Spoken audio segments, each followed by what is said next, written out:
Hello and welcome to the Sheen Center Online. I'm David DiCerto, the Interim Executive Director here at the Sheen Center. The Archbishop Fulton J. Sheen Center for Thought and Culture is an initiative of the Archdiocese of New York to engage, elevate, and evangelize culture through the arts and thoughtful discourse. And today's conversation is part of our ongoing free public content that we're offering while we're not able to gather together in person. Today, we are joined by 5 talented filmmakers who are part of an ambitious new project called 8Beats, which brought together a community of more than 75 Catholic artists from across the country to create an anthology of 8 short films, each inspired by one of the Beatitudes. The films all explore both the brokenness of our fallen humanity and the subtle workings of grace. And in doing so, deal with mature and even in some cases controversial subject matters. This conversation is not an endorsement of any particular film, but rather an invitation to these gifted Catholic filmmakers to come together to talk about their craft, this groundbreaking project, and the intersection of faith and creativity. So before we welcome our guests, let's take a look at the trailer for 8Beats. Clock is running, Claire. Do you feel like you're making progress?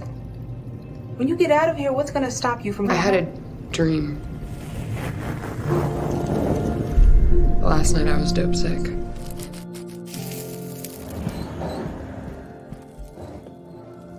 This is my brother's place. Ken is an artist, an amazing sculptor. And then he quit. Couldn't take the uncertainty. You know, those bulbs we planted today are scarlet begonias. So what do you want me to say? Want to talk to It takes them a while to mature and bloom. The colors are so deep, people mistake them for roses. I thought I was alone. Sorry. If you really want to hear me sing, you can come to the show tomorrow night. I'll be expecting you. Excuse me, do I know you? Your face looks familiar. Who are you? Don't you remember the pain she was in and for how long? What does love look like to you when you're so open-minded with everyone, except the people whose opinions conflict with your own?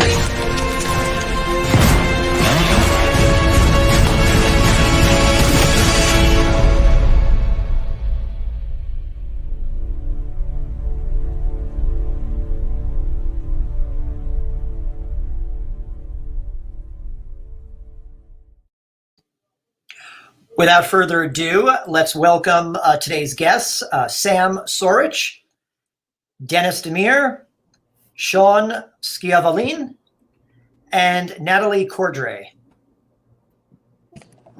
Welcome, everyone. Thanks for having us, David.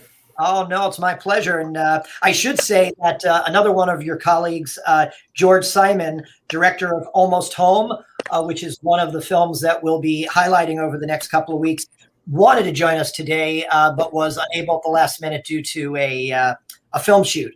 But I'm glad that you're all here with us. I know we had some trouble last week as filmmakers. You all know the value of second takes, so I'm glad that we have this here. Sam, let's start with you. In addition to having a film, in addition to having directed a film in the anthology, So Du Sung, you're also the executive producer of the whole anthology. Obviously, in watching these films and seeing the sort of the anthology format that you used, you know, the Polish director Kieslowski's Decalogue comes to mind, which is a classic anthology, each inspired by one of the 10 Commandments. But what inspired you to sort of initiate this project, and why the Beatitudes as the framework? Yeah, thanks. And first of all, thanks for hosting this with Doxology and the Sheen Center. This is really exciting for us filmmakers in this group because we're just starting to show the films. A lot of them have been screened, but this is the first time that they're being seen publicly, and that they'll be available at the end of this month to be seen in their entirety. So it's really exciting for us after 4 years making the films. And I would say the two inspirations for the film was, one, yes, the Decalogue, which kind of instructed the form. I saw that in college and thought, well, the obvious sequel to this is a film about the Beatitudes.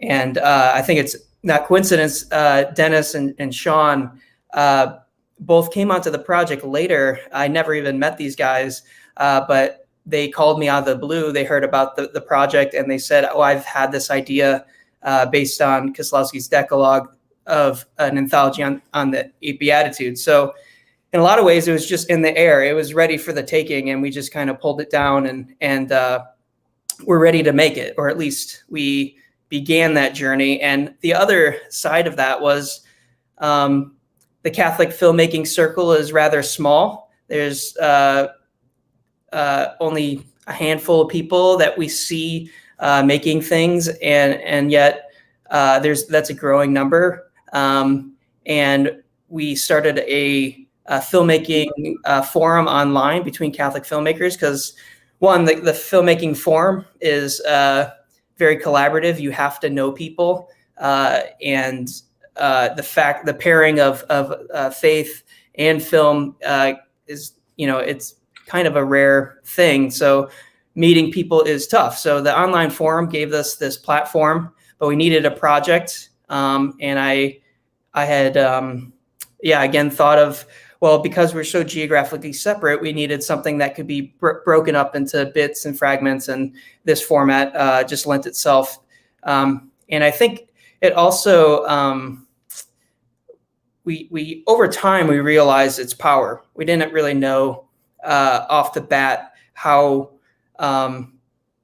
transformative the anthology format is. We had to start from the ground up, putting people into regional teams, and then literally drawing lots to figure out what films we had between the 8 Beatitudes. We pulled straws, and that's kind of how it started. We had agreed that it's going to be a workshop type of thing where all the scripts would be talked about in a collaborative way, and thus began our journey. And in a way, it's kind of a microcosm of the church in America, because we are so regionally separate, we bring to the films this regional aspect. We tried to lean into the diversity of the Catholic filmmakers on board, and tried not to just have one perspective, and that also lent itself to the power of the form of anthology. Wow. Yeah.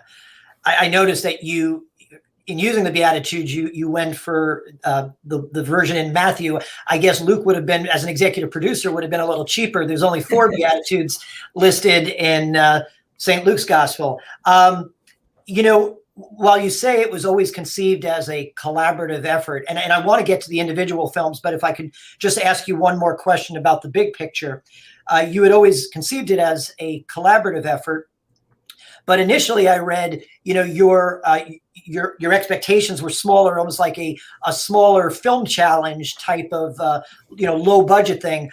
What was the point when it sort of grew from, trying to reach out to some filmmakers but keep it small, to this, national ambitious project that, as I said, brought in over 75 artists, and how specifically, when you saw the scope of the talent that you had available to you, could you unpack a little bit how you actually decided which of the 8 films would be made, which 8 voices would be sort of selected? Yeah, that's a really important part of the story. It wouldn't have happened it would have happened on a very low scale, but it would not be what it is without the Catholic Creatives group.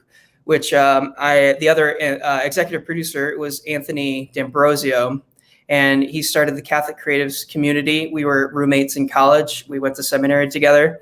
And when he and his brother and a few other people in Dallas started bringing Catholic artists together, I was right there at the first summit, and that was a very exciting moment for the church. For the first time, I think a lot of our generation of artists were meeting each other face to face and really being moved and overwhelmed with our community, that we could start connecting more and more and start building out projects. And so I had talked with Anthony before about the 8 Beatitudes, and film obviously isn't just about one person making a film. It involves musicians, it involves graphic artists and animators. It's a family of artists, and so we knew that we wanted to leverage all the talent of the community and see if it was possible to make a project just out of the abundance of talent. And again, we didn't know each other. This was the first time we met each other, but there's something about having a Catholic faith that brings you and connects you over and above actually knowing each other. And so we really just trusted that.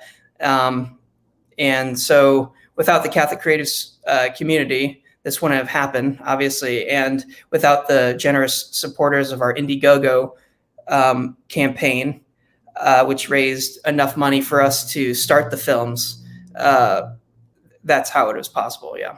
Wow. Speaking of not making things possible without help, I see we're joined, at least in our comments, by our good friend Andy from Doxology. And again, I want to say a huge debt of gratitude to Andy for helping us make this possible, and Doxology.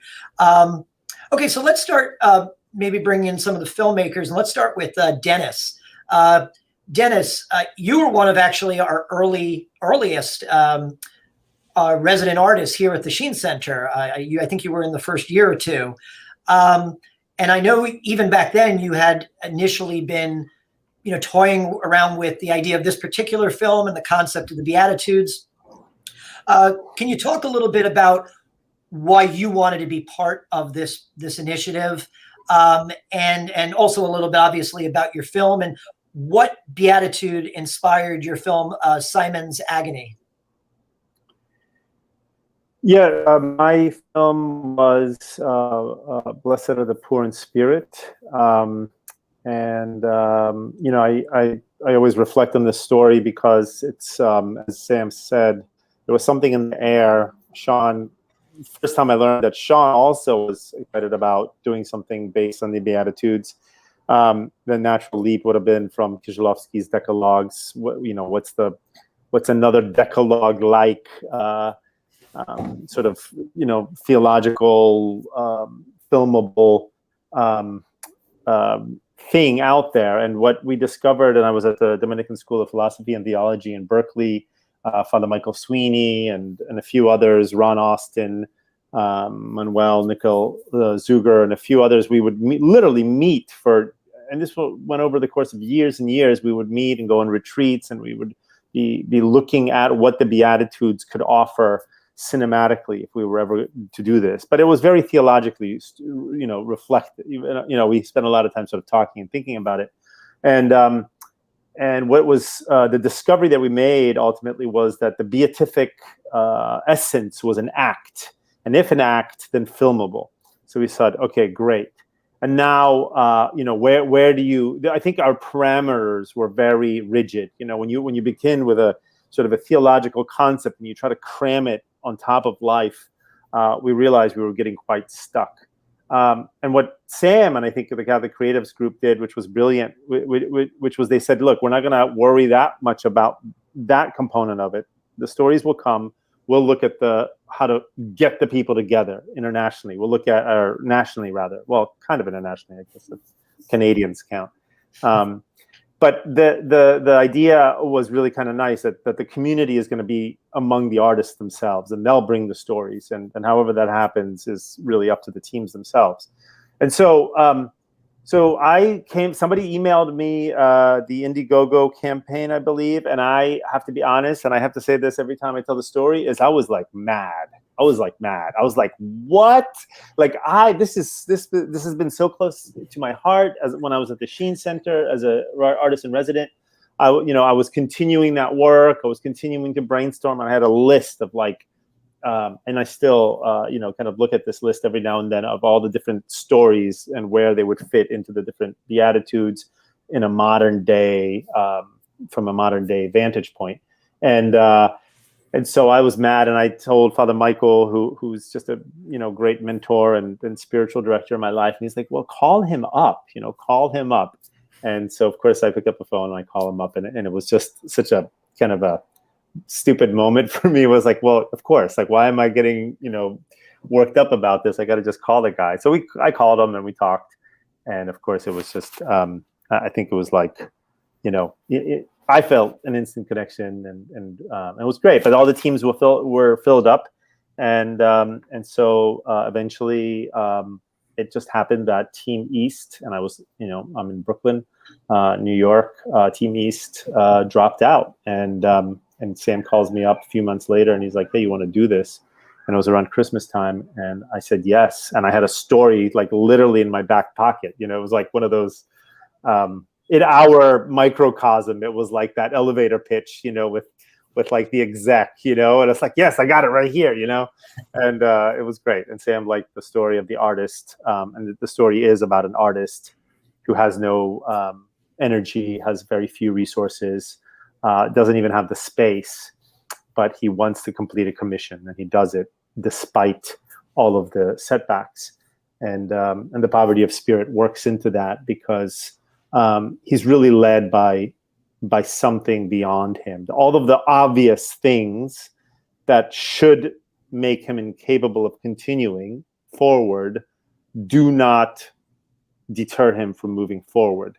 So something about that spiritual poverty has relinquished itself to something beyond him, something bigger, something greater that compels him to move forward.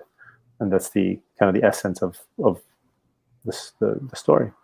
Yeah, it's told beautifully and with very real economy of dialogue. It's almost a silent film in many ways, but it says a lot. And maybe a little later we could talk about the power of cinema to really tell a story or talk about spiritual truths in a way that other art forms maybe would struggle with.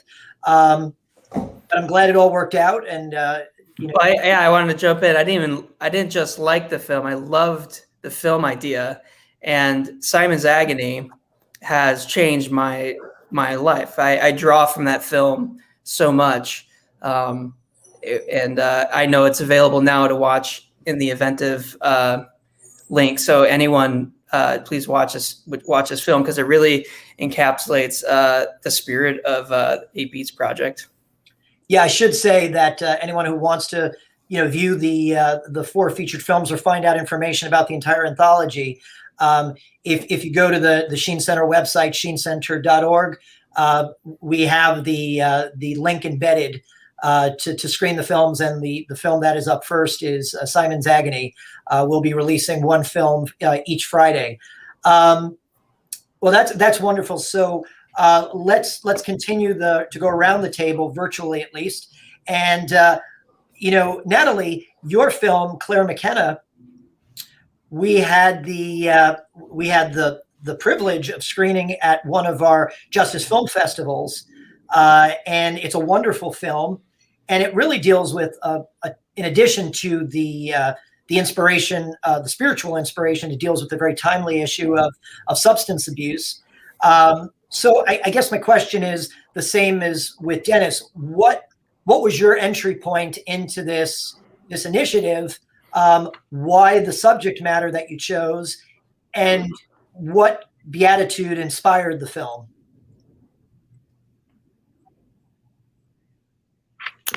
Sure. So I was brought on by William Price, who wrote and directed Claire McKenna. Him and I actually met in Mass in a church in Arizona, probably back in 2008. And we just, I was in film school at the time, and he and I just,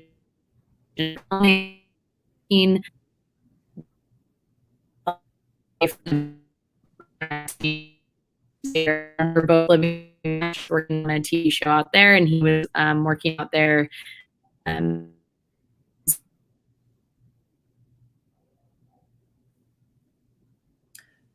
I think we're experiencing some technical. We took it on together. He came to me. He said, you know, they've already approached me with this. Would you be interested in producing it for me? And we never got to work together before. So we took that opportunity, and gosh, we made the film so quickly.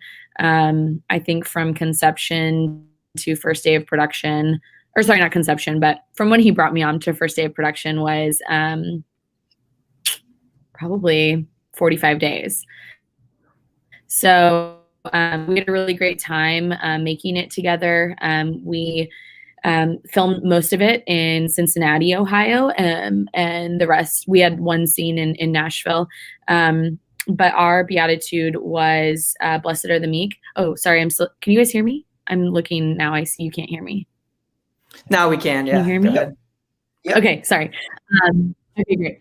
So our beatitude was blessed are the meek. And of course, in the last probably, for a long time, our country has dealt with an opioid crisis, but I would say very poignantly back to fall 2017 when we made this specifically, it was just something that was, I think, really heavy on William's heart. And when he was making this film, that was the direction that he wanted to go.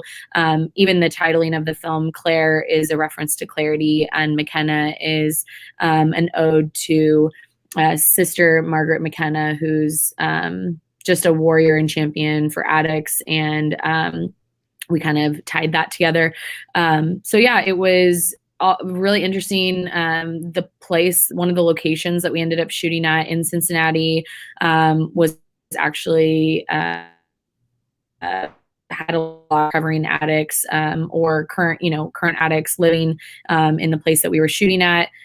We were able to help pay for some people's rent that were going through a troubling time themselves, and just kind of use our immediate resources to help them. It was just a really interesting thing that the film brought, not just us making it together, bringing people together, but in the immediate time, it was just interesting how things kind of fell into place, and we were able to support people in a very realistic way in that moment. So I think I answered your questions. Well, you sure did. And I remember it was such a wonderful response from the audience when we screened it at the Sheen Center for the Justice Film Festival.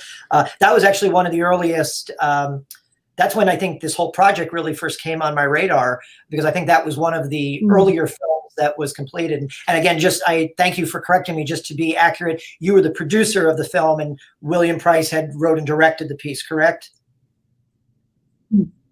Yes. Yes. Justice Film Festival was incredible. I got to attend. It was awesome. Well, thank you for attending. And you're right. I mean, it is such a timely, obviously the Beatitudes are timeless, but a lot of the subject matter that you use in your films are very timely. And we just had we just hosted another documentary about substance abuse, and the woman profiled in that film, she really said that addiction knows no boundaries. So this subject matter of your film, even though it deals with a specific, character, I think so many people are touched by that, that problem. It's certainly another pandemic in our country right now. So thank you for bringing some attention to that. Sean, maybe we could finish the loop with you. And last but certainly not least, your film, 2 a.m. Lullaby, I think has, a real heart to the film. It has a sweet but a very important message, I think, particularly in our hypersexualized culture that, tends to just objectify women. And I think, almost discourages any appreciation, of them, to allow them to realize their sort of sacred human dignity.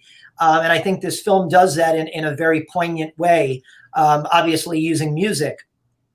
Can you talk a little bit about your film?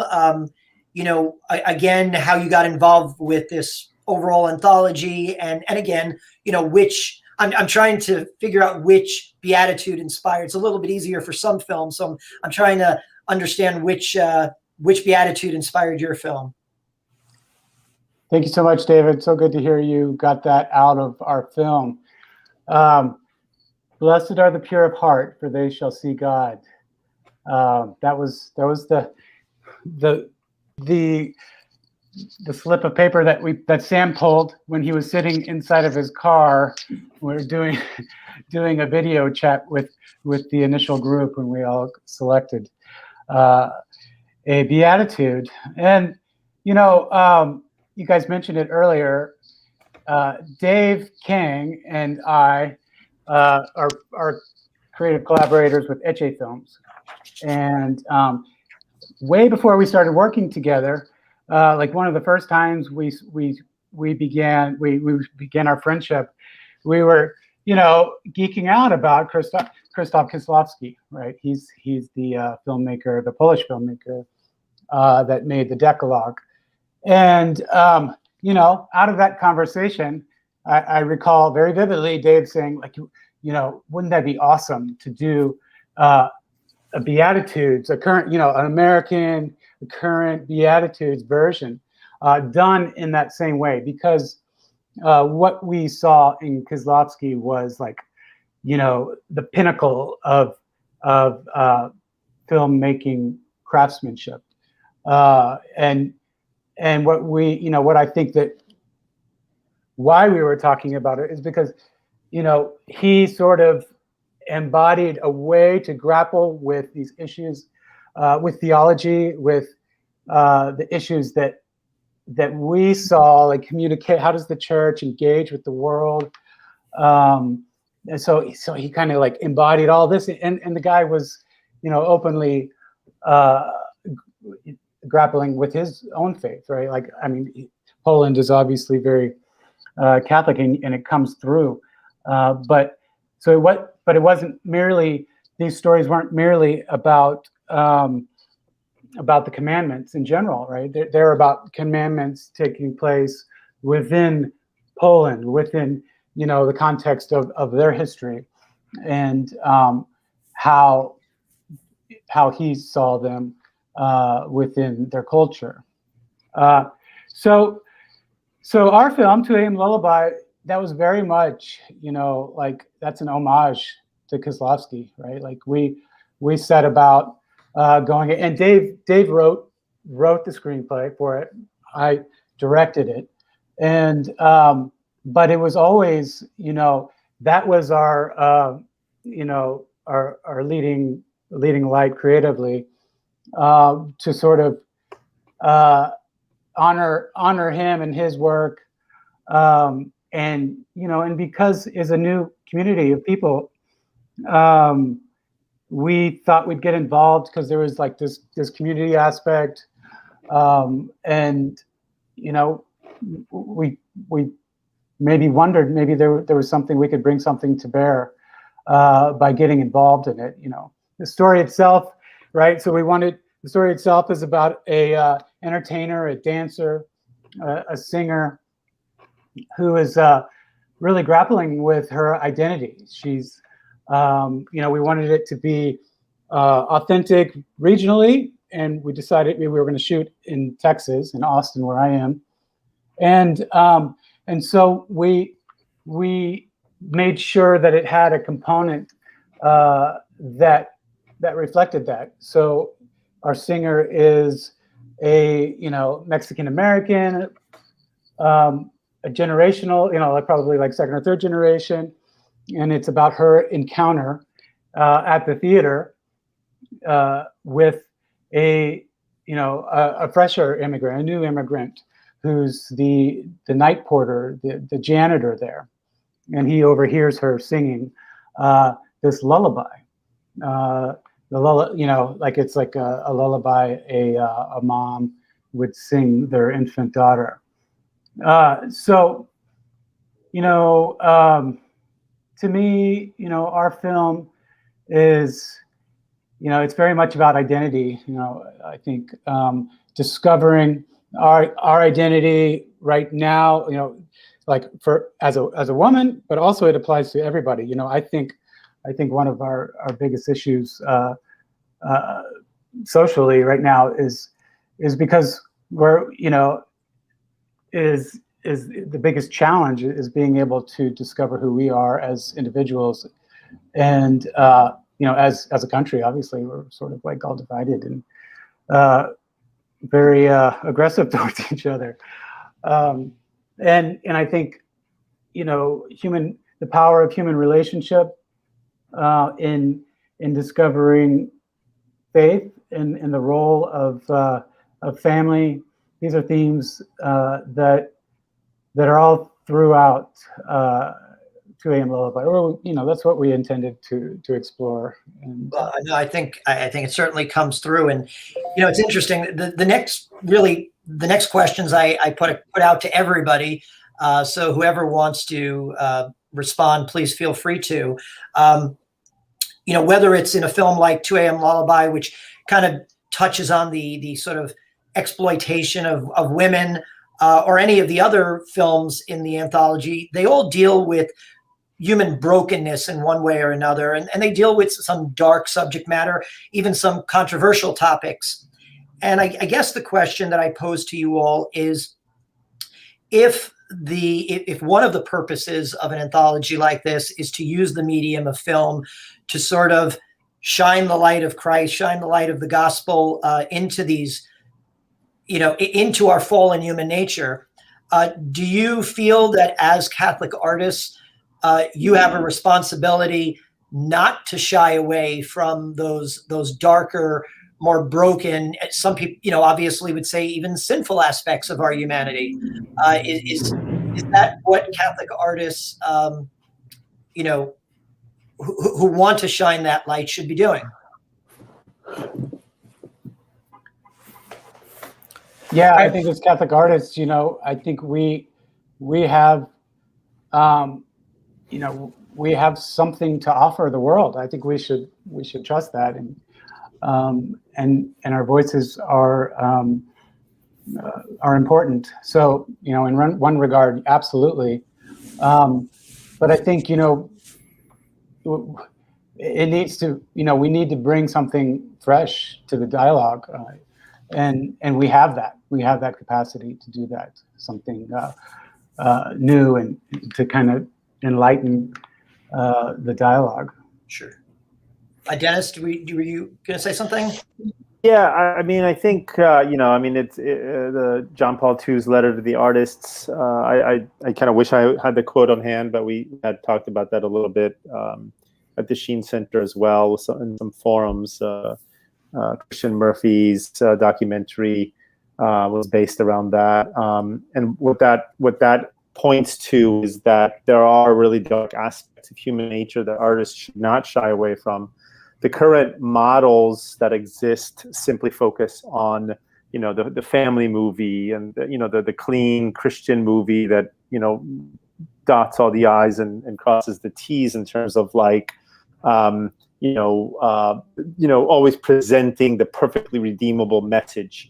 And any real artist knows that the world is so complex. Our own humanity and our own Christianity is so messy. Our relationships are so messy, and if we don't explore that starting like yesterday and the day before and many years before, I don't know. We're in a bad place. I think in a really bad place as artists, because we as a kind of we're what 8Beats is doing is so revolutionary in this sphere, because we're saying, look, there's a Catholic dimension that's not just that, what I just said. It's not just a G-rated movie. It's a dialogue for adults about what it means to be a person of faith in the world, and where the complications, the paradoxes of all of those things manifest. And we cannot, we're the only ones who can do it, because we know the world and we know our faith. Reconciling that is the big mission that we have moving forward, and presenting that point of view to the world. And like a play like Heroes of the Fourth Turning, for example, on Broadway, like blew people's, it was put on a major stage in a major theater in New York, packed houses all the time. I went to go see it. And it was just like, and I knew those people weren't Catholic around me, but the thing that was happening in front of me was of such relevance culturally, and it was of such seemingly esoteric topic as Catholicism might be in its inner sanctum, but it applies to everybody, and it's so important. I can't overstate that. I'm going to shut up because I could go on about this for a long time. No. I think that that idea of the Catholic artist. I always think of and I'm paraphrasing here, Flannery O'Connor, when she always kind of pushed back about being called a Catholic novelist. She said she was a novelist who happened to be Catholic. And I again, paraphrasing slightly, but she says it's not the artist's responsibility to tidy up a messy world. It's just to present the messy world, but with the light of faith, with the light of Christ. So, Sam or Natalie, do you want to add anything to what Sean and Dennis said? Go ahead, I would just piggyback off that quote.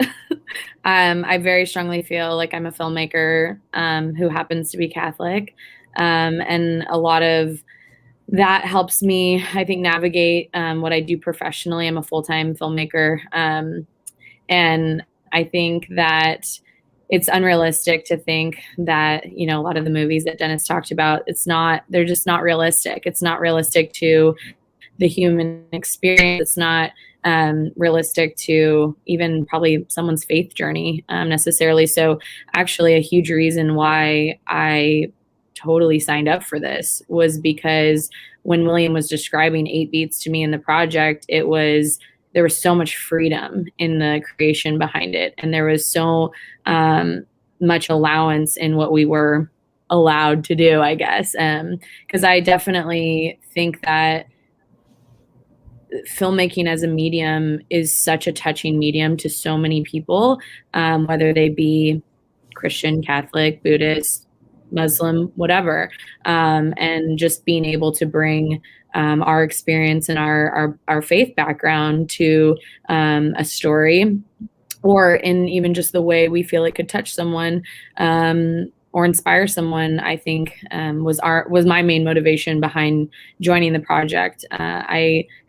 I love when we're allowed to do things that feel real and don't feel confined or in a box. I love that I felt like our audience could be anyone, because I think that's what Christ would call us to do, to be anyone, to reach out to anyone, not just to select few. So yeah, I loved being a part of that. Yeah, I guess, as Catholic artists, you have to realize that, Christ did come to save a fallen world, and, that's where we exist. Although obviously we certainly believe we were redeemed. But it's how you capture that essence of redemption. And I think a lot of these films, talking about Flannery O'Connor, she also would talk a lot about the imperceptible finger of grace, or the moments of grace. And I think there are those moments in these films. And it reminds me of a quote I always loved from Pope Paul VI. I think he was talking to the Italian film community. And he said that, as filmmakers, you can address the darkest, lowest moments of the human condition. But if there is a spark of goodness in your film, that spark of goodness illuminates the whole work. And I think that, all your films, even though they all in their own way deal with darkness or desolation, there is that spark of goodness in all of the films. Sam, I read in one interview that you said that you hope projects like 8Beats reinvigorate the Catholic imagination. Why do you feel that is so important? And why do you feel that in trying to accomplish that, the idea of building community among Catholic artists is essential? Yeah. Well, I think it might just be particular to our medium of film, which is like we're bringing up Flannery O'Connor, who gave permission to the literary Catholic tradition, but there isn't a permission paradigm to Catholic filmmakers. I think it's because film is more powerful in a cultural way than the literary, because the literary is confined to those who are literary, whereas film is more accessible, more ubiquitous, more viral in those terms, and that it's more of the language of of my generation and younger. And this is huge because the church, as many people say, is hemorrhaging its young people, and it's not hard to understand why. I grew up a church kid, and I never saw films that were really made me think that Catholic culture was better than secular culture. And if that's the case, then people are going to go after what they think is not only just attractive but meaningful. I think secular culture, in terms of film and power of filmmaking, just have a better tradition, and that doesn't have to be the case. In fact, it's a betrayal of our Catholic imagination in this medium. We want to announce the Catholic new wave in film, which is it's to say that young filmmakers, all filmmakers, if you have this Catholic thread in you, to reach deep into it and do not be afraid of how that comes out. And if that means making people angry, if that means being, and when I only say that because there's this little, it goes back to what Natalie said about freedom. The artist needs to feel free in order to know that what he is doing or she is doing in their vocation is real. And the milieu of Catholic Church, especially for young people, does not allow freedom to happen, because in a lot of ways, maybe it's just the hangups of the American church being. But anyway, this is my own interpretation of these things. But I don't think I'm alone in saying this, and it is personal to me because it is my generation and my friends and my peers who are leaving the church. And so I do think it's the Catholic artist and the Catholic filmmaker does have a huge responsibility to meditate on their craft. And in our case, we have a huge privilege in our group that source of our meditation was the Beatitudes, which is joy, which is true happiness. And the process that we went through to do that was transformative.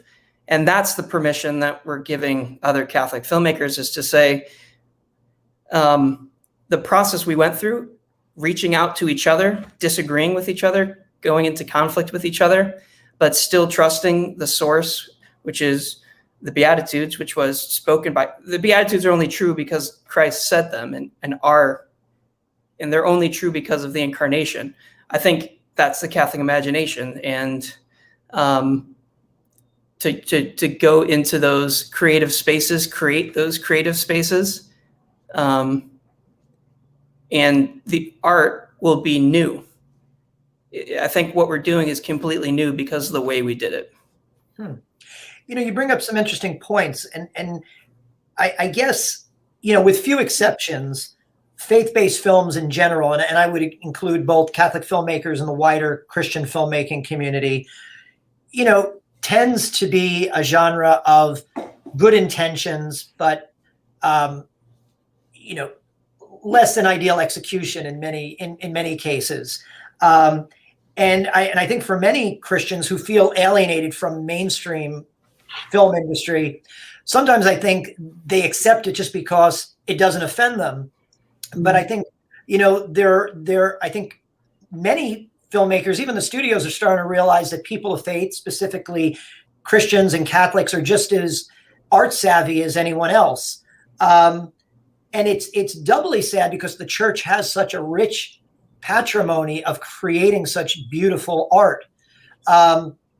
But I think, in recent times, also, contemporary modern times, that really hasn't often been the case. And at least in the medium of film, it's often that some of the finest religious works of film, of cinema, have been created by non-believers. And, you know, you could come up with Kieslowski. I always use the example of, you know, Robert Bolt, who wrote A Man for All Seasons, which, you know, I think is a masterpiece.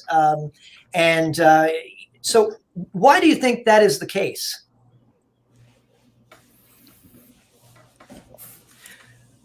I would go back to saying that I think in some way we're embarrassed because we're embarrassed to identify with our faith, because sometimes the most outspoken can saturate the culture, and therefore, and I think this is how to interpret Flannery O'Connor saying that she didn't want to identify as a Catholic because she was pressured not to be. And I think she didn't want to identify as a Catholic novelist. Writer, exactly. Yeah. So I think there's something like that going on where there's some sort of pressure to shy away from it. But that's all I want to say about that. Go ahead. Well, because it's not because you already said it, Sam, earlier, and both David, you too. I mean, you know, that the quality that we look for, that serious artists look for, you know, so if you hope for yourself, or you sense in yourself that your call is to express yourself creatively through this medium, you're not going to say, I'm a Catholic filmmaker, because somebody's going to laugh in your face. You know, that's really kind of like what if I were to be 100% creative in this kind of, you know, it's a pretty, there is a lot of hostility towards faith in general, but then to think that there is an aesthetic that is robust enough to dialogue with the world at large is like, it's laughable. I don't, you know, so we could get into our own little kind of milieu and kind of praise or try to baptize, you know, whatever slim messages that might be coming through the mainstream that have that point to some redemptive qualities, and, you know, and everybody kind of has made, you know, people relish that, or people have even made, you know, speaking engagement circuits out of, you know, kind of baptizing, you know, secular films. But at the end of the day, there is nothing. There's nothing to identify with of quality of respect. You know, as far as like really having a robust,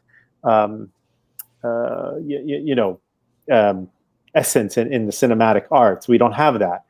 And so, yeah, so I agree with Sam. Flannery O'Connor wouldn't identify with that. And you know, and why shouldn't we? I mean, I think we could. I think even if you were to separate Catholicism and put it into its own sort of like a world, let's say you put a bubble around it, with some people really are deep in that bubble. But let's say you could still create a very robust dialogue within that if you were honest and engaging enough with the form, because there is still a lot that's very complicated and very much, you know, I mean, look at the church. It's, you know, look at the divisive, the polarized politics within the church itself. I mean, we've got so many sort of conservative, liberal things happening. There's tons of stuff that even for a Catholic audience would be very engaging if done truthfully and honestly, just within, you know, all of those divisions, to see how families are torn apart by politics, you know, within a Catholic family. So there's so much there. I don't know who's looking at that, honestly. I don't know what funder, if there's a funder look at the 8 Beats, because artists need that freedom, like Sam Sorich and Catholic creatives gave us. We need that freedom. We need that trust that we can handle it. You know, we have the ability to really engage a Catholic audience and a Christian audience as adults. Sean and Natalie, you know, let's talk about just the media of the medium of film itself, of cinema as an art form.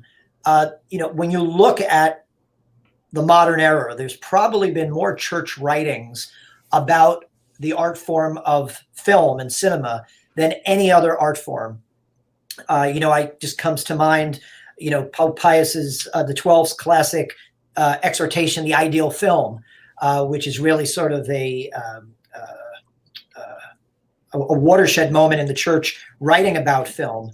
What is it about cinema, as opposed to other art forms, that really lends itself to exploring these types of spiritual issues that might not be as easy to explore in, the novel or music, although I assume they have their own strengths as well? Well, I mean, film is it's a very sensorial, it integrates all of, senses except for smell. But a good film can evoke your memories of smell, right? So, I just think it's a completely unique and powerful art form in that regard, being able to instantly, draw people in to a scene, in a very proficient way. Natalie? I think that at the core of filmmaking is storytelling, and I think that the human experience is very much a story to be told. I think that audience members, and a huge reason why I fell in love with film, was feeling like I could see myself in characters, or I could see myself in maybe a characteristic of a character. I think especially storylines with redeeming endings or not redeeming endings, they could either be super inspiring on the redeeming end and touch something in your own life that's a goal of yours or something that you're working on in your own life, or if it's not such a happy ending, it's something that's realistic and something that you're currently going through. But I think my favorite part of film, as an audience member at least, is feeling inspired, whether that leaving a room feeling inspired, whether that's internally to question things within my own life or in my own head, or if it's leaving inspired to do something or think through something harder. So I do feel like film has a unique way of connecting to people who aren't filmmakers, or just, audience members who, it's a, like Sean said, it's almost like a concise, quick gut punch of storytelling, of gut checking maybe an audience member. Yeah. Absolutely. I guess film is really an aggregator of all the previous arts. It has that inner life of a novel. It certainly brings in the power of music. But I think you're really onto something with the idea of telling a story. Salvation history is ultimately a story. It's a drama. It's our drama, whether that's salvation history writ large or our own, working out of our salvation with fear and trembling. There's a drama there. And I think Catholicism in general is a very dramatic faith. The whole idea of free will, of making choices, bad choices, good choices. That brings up a question that's a little bit more broad. And so I pose it to everyone. The great Swedish filmmaker, Ingmar Bergman, once said that art lost its power when it was separated from worship. And Ingmar Bergman himself, if I'm not mistaken, had a complicated, history of his own with faith. So, but that's a really interesting thought, that, art separated from its spiritual dimensions cannot be fully effective. Do you agree, disagree, kind of agree? I think so. Go ahead, Dennis. No, go ahead, Tim. It's like any thing where something good and or even just neutral can be disordered. And we see the power, the more powerful the medium is, and film we know is very powerful. In disordered forms, it can distract, it can arouse, it can corrupt. But the ordered medium, I think. And one way to do that is well, the Beatitudes teach us that, like, blessed are the poor in spirit. And what does it mean to be poor in spirit? But to know your order, know where things ultimately should be, what should be worshipped. And so I think he's right in saying getting away from the worship part, there's more of a danger to use the medium for what it shouldn't. The way that it influences culture and us doesn't mean it has to be so on the nose that we have scenes of worship or God is so prevalent there, but that the interior life of the artist as well. I think as Catholic artists, we can come to a film. We can make films on our knees. And that's what we learned together in our community, is that we got on our knees together and we made the 8 Beats. Wow, it's a beautiful phrase. It's a beautiful phrase. Yeah. Yeah, I feel like he's talking about a deeper anthropological problem, right? Like the loss of faith culturally, right? Like contemporary postmodern era or whatever. Bergman, that is. Yeah. Yeah, and faith, faith asks the questions. That's the probing. The probing element of self-reflection, of Lenten practices like fasting and almsgiving and loving one's neighbor and loving God above all else. It challenges oneself. Those challenges, you hold up yourself to. There's a standard there. There are values there. There's questions there about humanity, about love, about relationships, about so many things. So faith, it's all there. So when faith, asks those questions, it's at the core, and they're always important questions. You're always forced to look at oneself. It's very reflective. Prayer is extremely, internal. Some of the best, insights about everything come from prayer. I feel like from this deep meditative states. So if that can be transferred to the art in a more fluid way, then you're going to lift that art up, because you're asking universal, fundamental questions about human nature.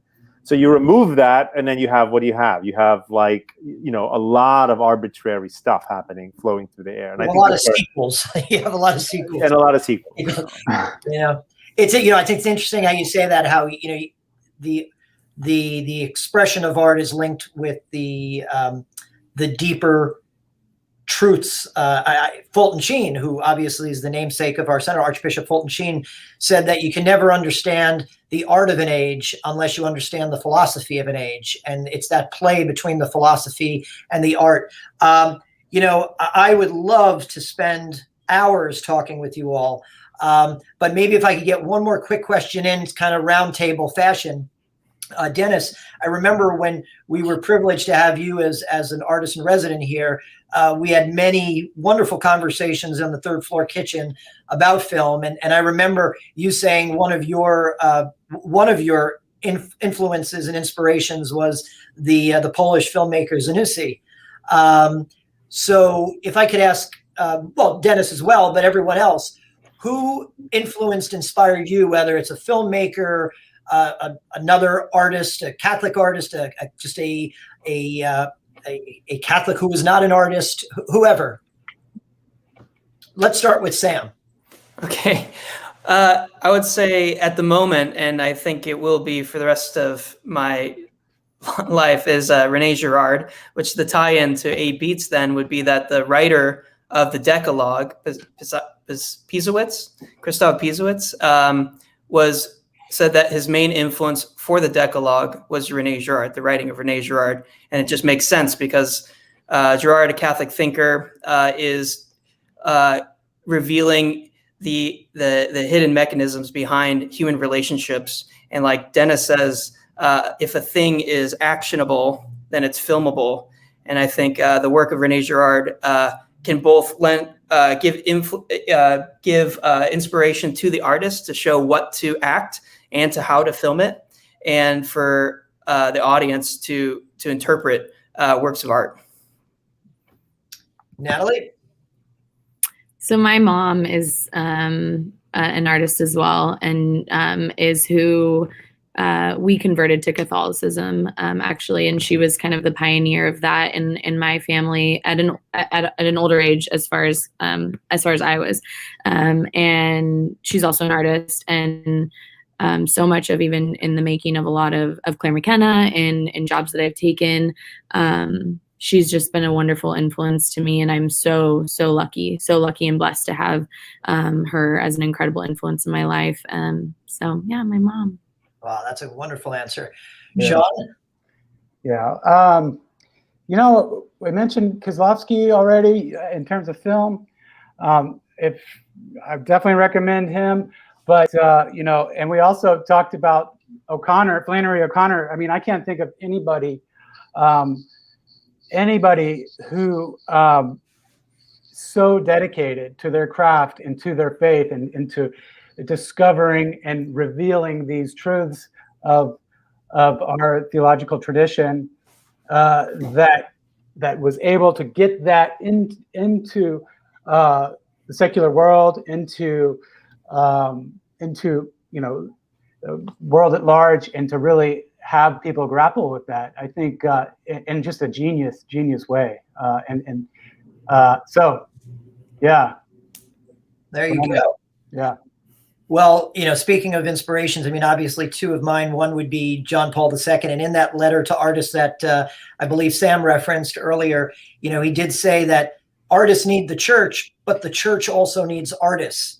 And Pope Benedict XVI said that, you know, the two greatest tools that the church has for evangelization are the saints that she gives birth to and the art she creates. So I just want to thank you all for taking up that challenge of creating Catholic art, and for doing it, in that beautiful phrase of Sam's, on your knees. So thank you very much. Again, we're looking forward to the next 3 weeks highlighting some of these films.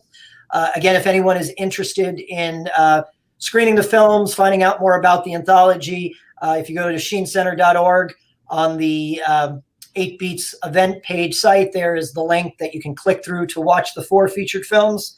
And again, Sam, Sean, Natalie, and Dennis, thank you so very much for being with us today. And thank you to our viewers. We hope you enjoyed this conversation. And we encourage you to like us on Facebook, subscribe to our Sheen Talks YouTube channel, and click the bell icon for future notifications of upcoming videos. And if you can, we please ask that you consider making a donation to the Sheen Center. The URL is right there at the bottom of the screen. Please go to sheencenter.org for listings of all our upcoming virtual events. And until next time, stay safe, be well, God bless.